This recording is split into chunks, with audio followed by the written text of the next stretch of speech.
去清萊除咗三大廟之外，其實仲有好多嘢玩嘅，例如呢個綿羊阿卡農場啦，仲有董山園區，有咖啡飲，又有靚景睇添。唔少得嘅係夜晚仲要去行夜市添啦。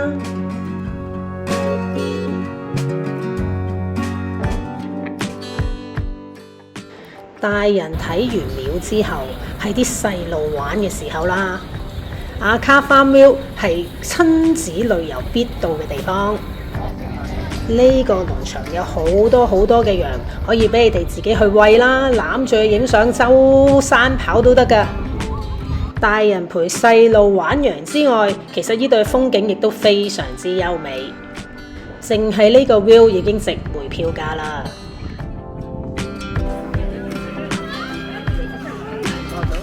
好叻啊！有嘢食即刻就上嚟啦，知你買緊嘢食俾佢啊！好笑啊！哇，你好肥啊！入到農場，大家第一件事通常都唔係買嘢飲，而係買紅蘿蔔嘅。你冇兜紅蘿蔔啊，點樣出嚟行啊？你睇下，俾啲羊圍住嘅時候，你冇嘢餵佢哋，你點算好啊？我而家咧就帶住兜紅蘿蔔就去揾羊群啦。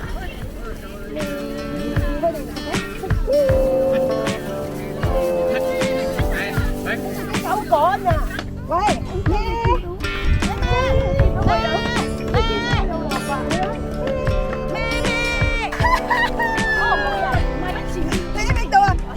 傻豬嗰個人，見到佢哋呢度咩？啲綿羊真係好熱情㗎，不過唔係對嗰啲人，係對你啲嘢食啫。你睇下佢哋，隻隻都食到肥肥白白啊！喂啊，步步都咁啊，你睇下係咪？步步都咁啊！原來我侄仔就好大膽，反而阿侄女就唔係好咁喂啦。你食咗啦，你食咗啦。呢度就真係好啱細路仔過嚟親大自然啊！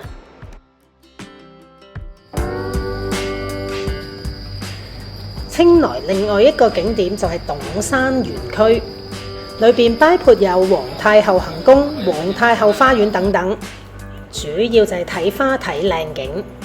點解皇太后個行宮會上到嚟清萊山區咁遠呢？清萊以前係毒品金三角。多德太皇搞咗一個皇家農業計劃，教山區嘅人種植蔬果啊、咖啡、可可豆咁樣。呢個計劃係由皇太后親自督師，所以就要有個行宮俾佢住喺度咯。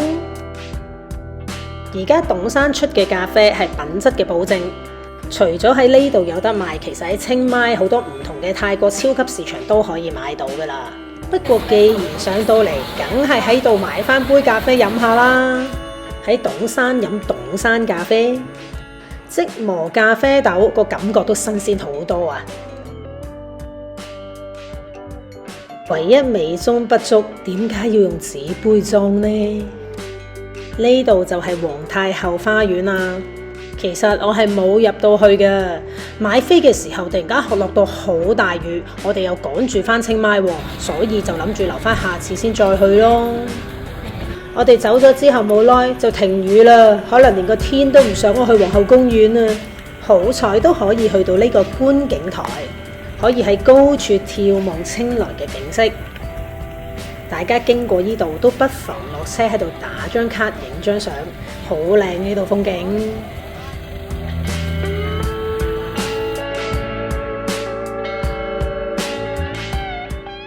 觀景台旁邊仲有啲小商鋪。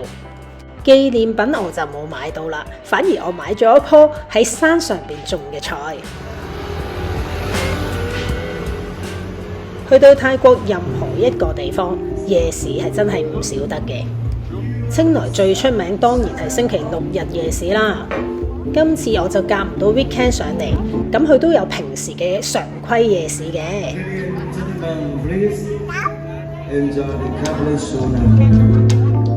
呢間露天酒吧仲有人妖姐姐喺度同大家影相添喎。我就好中意夜市呢一間鋪頭啊，係本地嘅 designer 自己整嘅產品。睇下呢啲手繪嘅布鞋，好靚啊！仲有好多得意嘅袋仔啊、衫咁樣。行到攰攰地，我又要坐低飲杯嘢啦。下次嚟清萊，不妨 plan 一個3日2夜嘅行程，唔使玩得咁急，又唔使玩得咁大路。清萊仲有好多好靚嘅 cafe，2日1夜真係唔夠時間去㗎。